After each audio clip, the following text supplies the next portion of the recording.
When a well-dressed man walked into a prestigious bank to cash a check, he expected professionalism. But instead, he faced humiliation.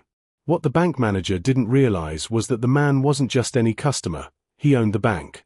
What happened next left the entire room in stunned silence. The bell above the door chimed softly as Darius stepped into the lavish interior of Crownstone Bank in downtown Nashville. The air smelled faintly of leather and polished wood, with the quiet murmurs of business transactions echoing off the high marble ceilings. Darius, dressed sharply in a tailored navy suit, carried himself with quiet confidence. As he approached the teller line, he held a check in his hand, a large one, and his expression was calm, almost unreadable. The line moved slowly, but Darius didn't seem to mind. He looked around the room with measured patience, observing the chandeliers casting warm light over customers seated in plush chairs. The bank was the kind of place where prestige was practically dripping off the walls, a place that seemed to assume its patrons had earned the right to be there. When it was finally his turn, Darius stepped forward and handed the check to the young teller behind the counter. She glanced at it, her eyebrows lifting slightly at the amount, before her face shifted into something more neutral. "I'll need to call my manager to approve this, sir," she said, her tone polite but hesitant. Darius nodded, offering a small, reassuring smile. "Of course. Take your time." A man appeared moments later, mid-50s, salt and pepper hair, wearing an expensive suit that seemed designed to command authority. Mr. Simmons, the bank manager, approached the counter briskly. His eyes immediately darted to the check. He took it from the teller, his gaze flickering to Darius with the briefest hesitation. There was a pause, a subtle narrowing of Simmons's eyes. "Excuse me, sir," Simmons began, his voice low but firm. "Do you have any ID to go with this check?" Darius calmly reached into his pocket, pulling out his driver's license and sliding it across the counter. Simmons barely glanced at it before handing it back, his expression tight. "I see. Well, I'll need to verify this with the issuing party," Simmons said, holding the check as though it were a suspicious artifact. Something in the air shifted, not noticeable to most, but Darius caught it. A look of skepticism crossed Simmons's face, subtle, but unmistakable. It wasn't the kind of doubt born from procedure. It was personal. "Is there an issue?" Darius asked, his tone measured but firm. Simmons didn't answer right away. Instead, he stared at the check, the corners of his mouth tugging downward. "Just give me a moment," he muttered before walking away toward his office. The tension in the room thickened as Darius waited, his posture straight, his expression composed. This was only the beginning. Minutes passed, and Darius remained at the counter, his calm demeanor a sharp contrast to the buzzing activity around him. A faint murmur of whispers started from a few customers nearby, their curious glances darting toward him.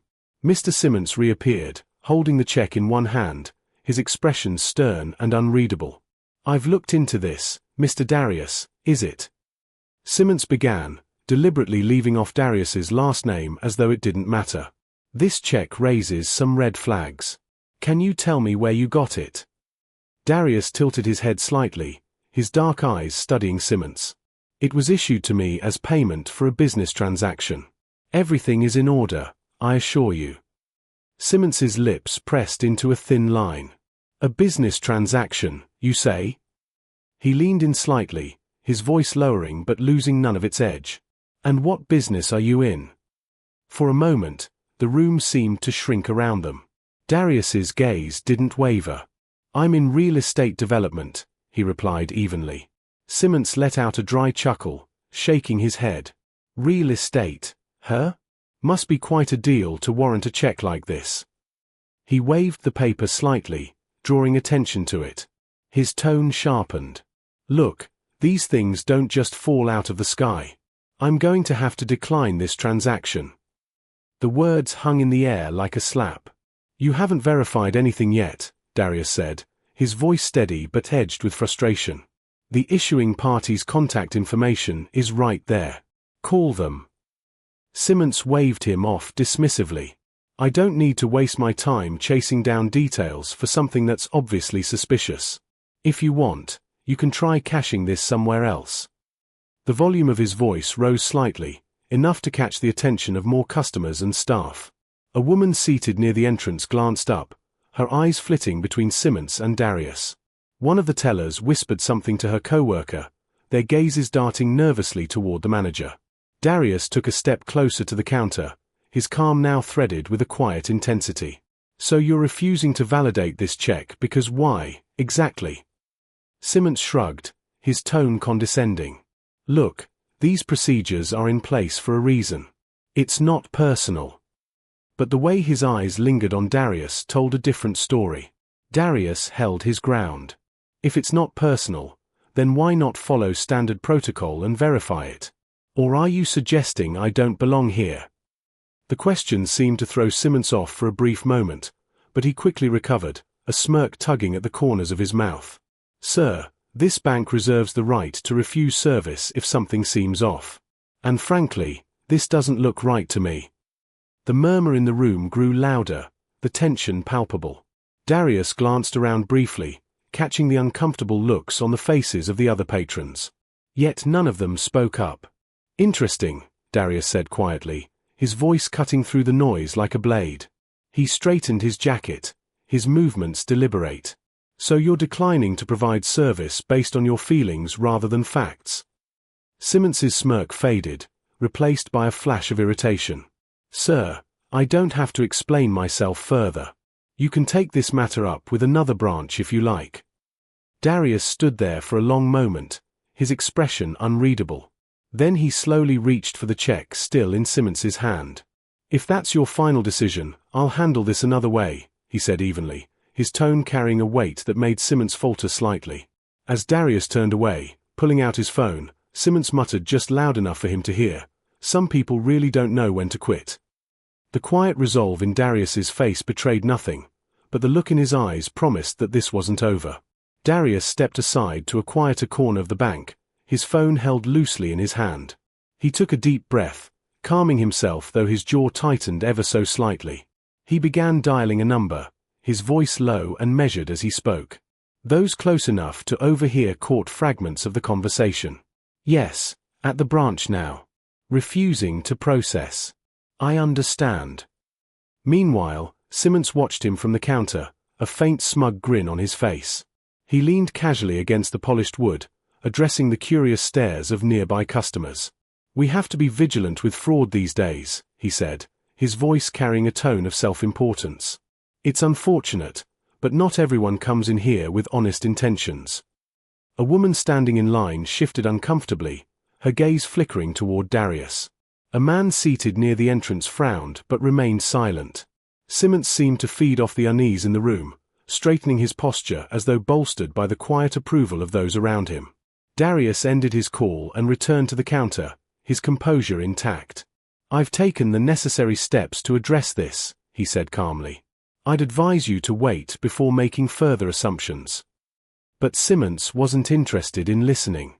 Instead, he leaned forward, his voice dripping with condescension.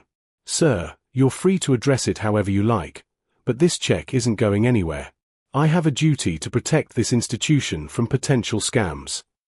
Darius's eyes narrowed slightly. "Potential scams based on what? My appearance? My profession?" His voice was quiet but carried a sharp edge that sliced through the air. Simmons's smug demeanor faltered for just a second, but he quickly recovered. "I don't know what you're implying, sir," he said loudly, clearly performing for the growing audience of customers, "but I'm simply following standard procedures." Darius gave a small, humorless laugh. "Your standard procedures don't seem to involve verifying facts. Instead, they involve making baseless assumptions in front of an audience." A hushed silence fell over the room as customers and staff alike strained to catch every word. Simmons, now visibly irritated, straightened his jacket and gestured dismissively. "Look, I've made my decision. If you'd like to escalate the matter, you're welcome to, but you're wasting your time here." For the first time, Darius's calm exterior cracked ever so slightly. He leaned in closer, his voice low but firm. "Oh, I'll escalate, Mr. Simmons. And trust me, you're going to regret this." Simmons scoffed, but there was a flicker of uncertainty in his eyes.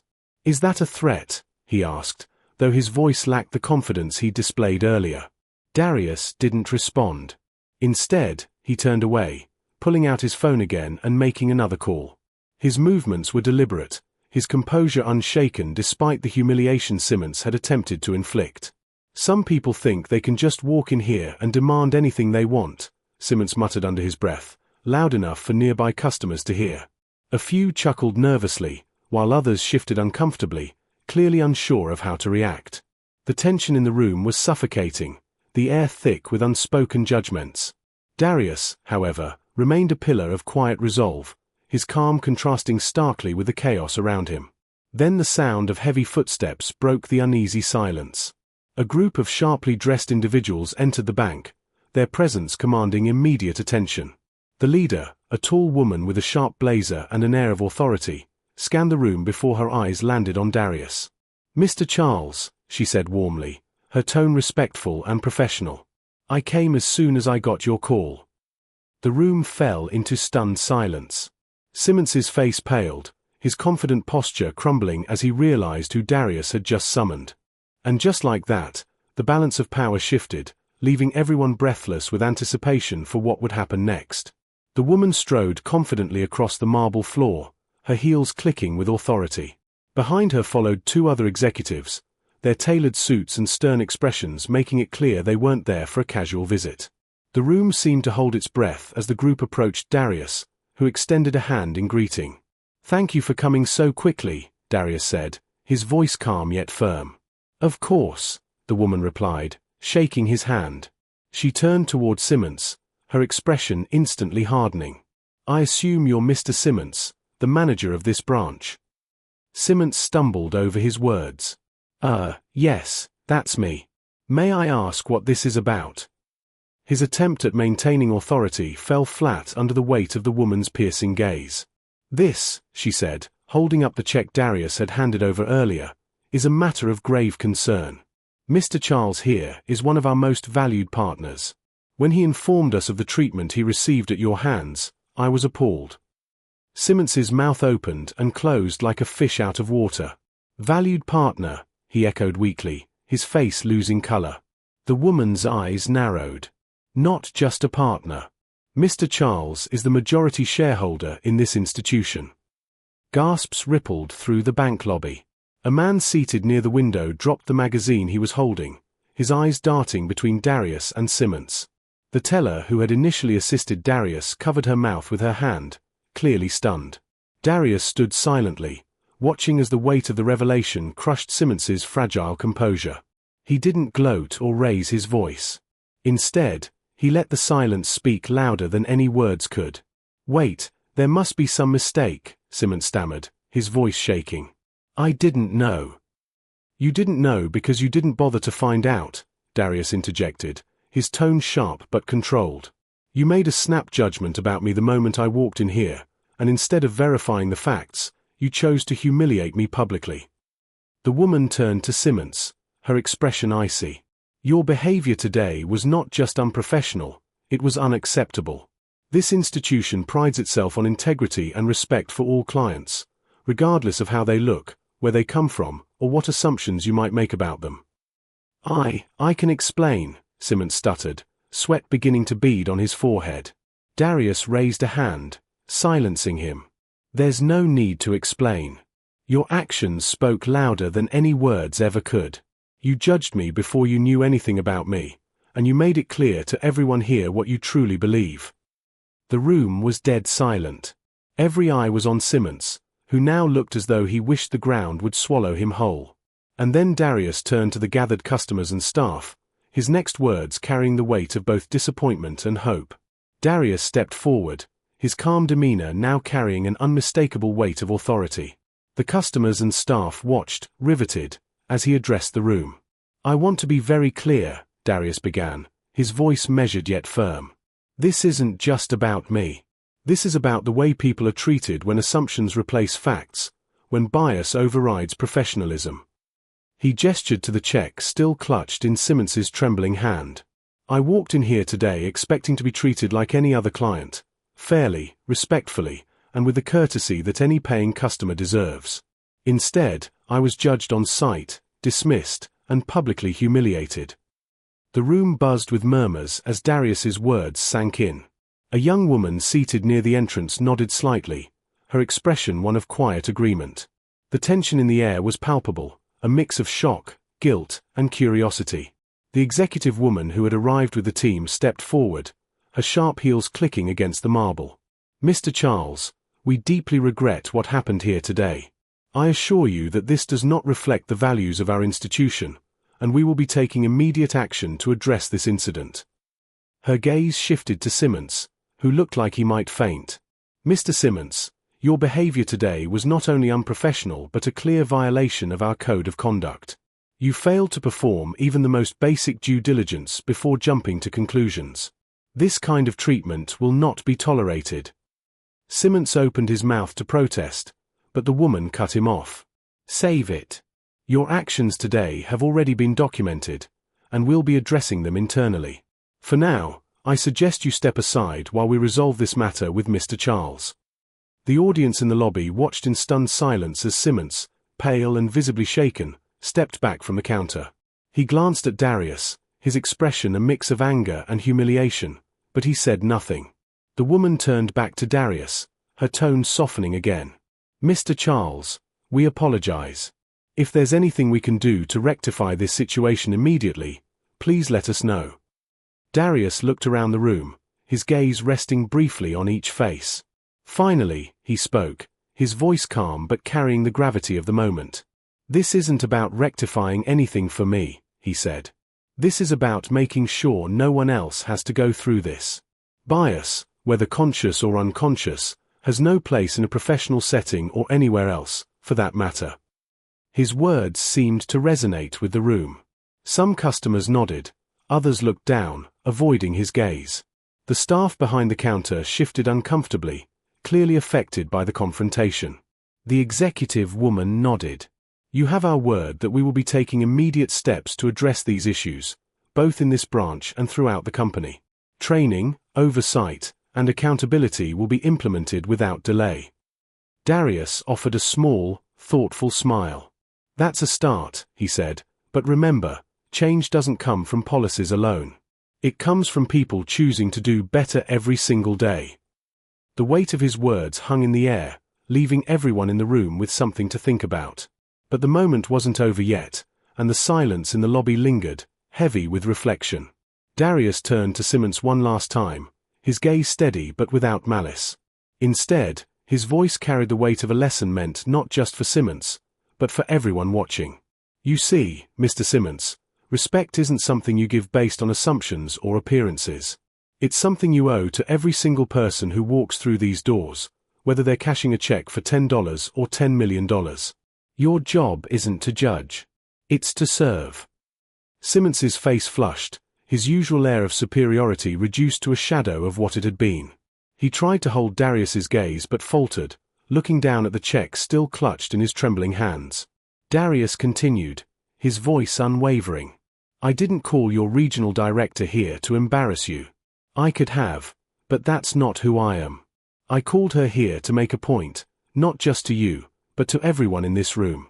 Assumptions like the ones you made today are the foundation of prejudice. They ripple out and create barriers that shouldn't exist." The executive woman nodded, her stern gaze fixed on Simmons. "And let me add this, Mr. Simmons, you didn't just fail to do your job today. You put our institution's reputation on the line. This is not a one-off mistake. It's a sign of deeper issues that we will be addressing thoroughly."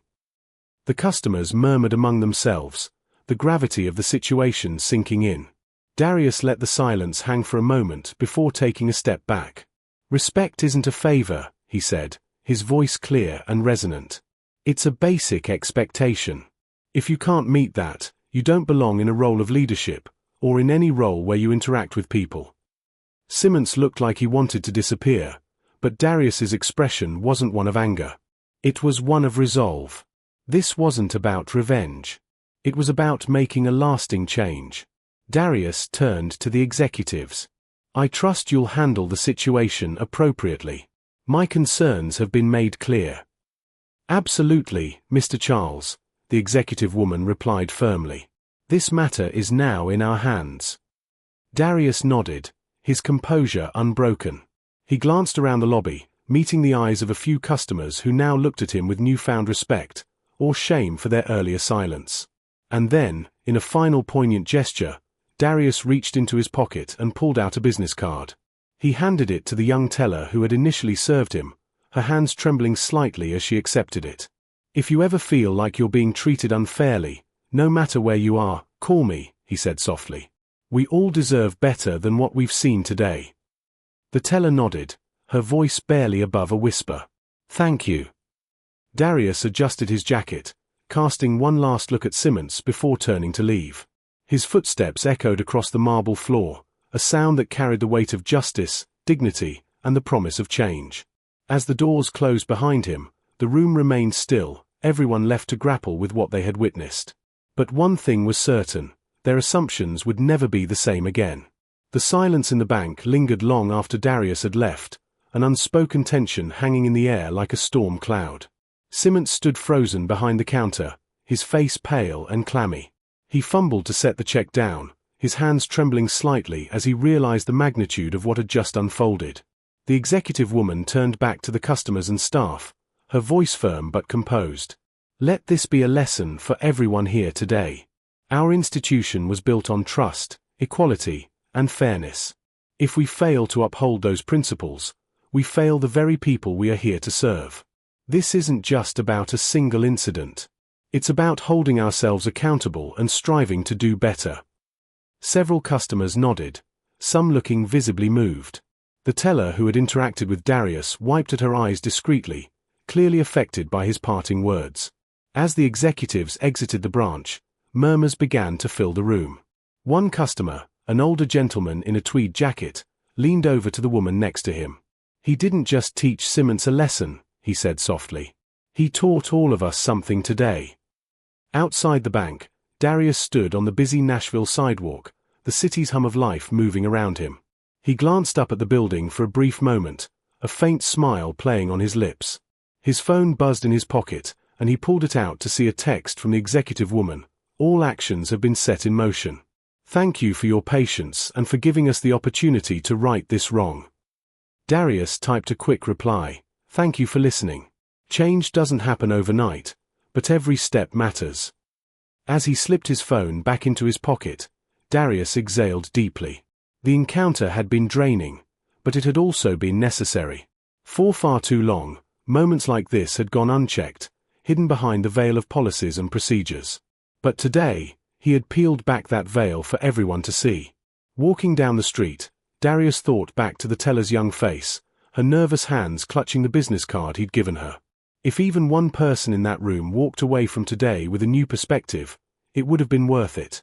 The lesson was clear: we must challenge our biases, treat others with dignity, and hold ourselves accountable for the ways we interact with the world. Every action, no matter how small, has the power to create a ripple of change. As Darius disappeared into the bustling city, the faint sound of justice lingered in the air, leaving behind a story that no one in that bank would soon forget.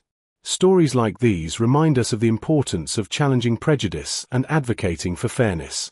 If this resonated with you, share this story, subscribe, and join us in spreading awareness about the power of respect, equality, and understanding.